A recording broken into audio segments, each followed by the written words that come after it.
Strict bans on cell phones have prevented Chrisley Knows Best fans from seeing anything about what life behind bars looks like for Todd and Julie Chrisley. That, however, doesn't stop fans from desperately wanting to see a current photo of Todd and/or Julie Chrisley. Likewise, fans are also itching for inside information on what prison life is like for these fallen reality TV stars. Savannah Chrisley does a decent job of dishing up some information on her parents via her podcast each week. But, the details some fans want are likely those Savannah would never share. Fortunately, one Chrisley Knows Best fan who pokes around Reddit happens to know someone who is serving time at the same facility as Julie Chrisley. While the individual won't be in there for nearly as long as Julie and isn't able to get pictures because cell phones are contraband, this individual has been able to pass information outside during phone calls and visits. Recently, per this insider, information leaked regarding Julie Chrisley's sleeping arrangements. What kind of room is she staying in and how many roommates does she have to share a room with? Keep reading for the juicy details. Julie Chrisley's living and sleeping situation behind bars revealed. As Chrisley Knows Best fans know, Julie is currently serving a 7-year sentence at Federal Medical Center Lexington in Lexington, Kentucky. Per the insider, Julie Chrisley shares a room with 10 other women. The insider clarifies that this is one of the worst living situations within the facility, with the worst rooms having 12 women living in them. Turns out, the rooms within the facility bunk anywhere from 2 to 12 women. And, women who have been within the facility the longest get rooms with fewer roommates. So, the longer Julie is in the facility, the more she may move up the list to get a room with fewer roommates. Julie Chrisley, however, will never have a room completely to herself. Prying for more information, fans ask what the shower and bathroom situation is like.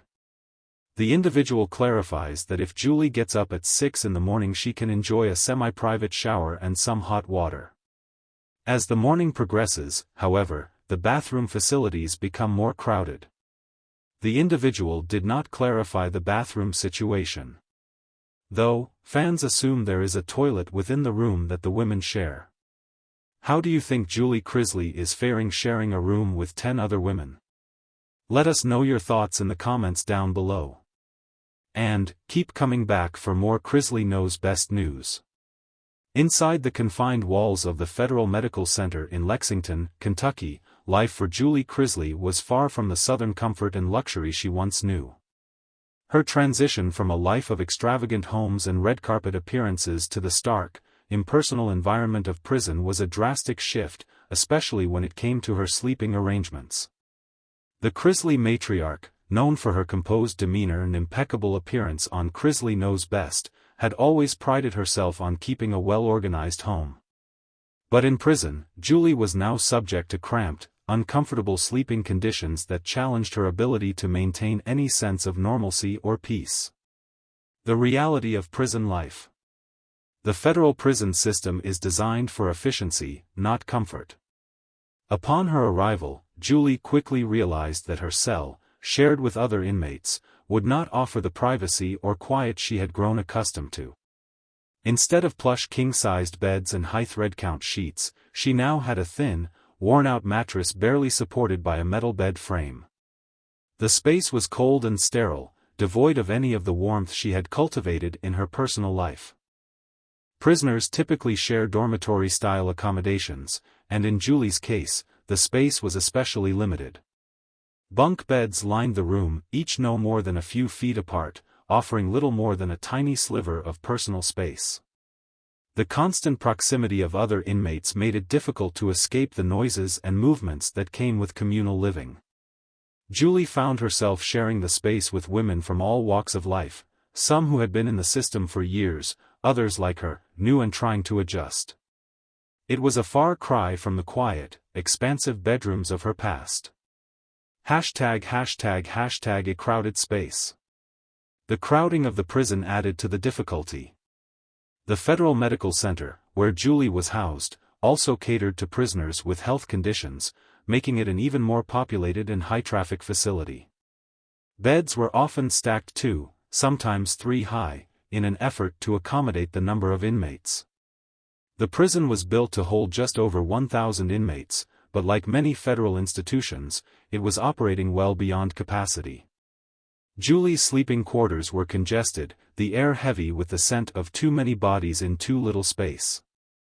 For someone who valued cleanliness and order, the environment was stifling. Julie's daily battle was not just with the physical discomfort of the thin mattress or the constant noise, but with the mental toll that the lack of personal space inflicted. Inmates were crammed into a small, often windowless room, leaving little opportunity to move about freely or enjoy any real solitude.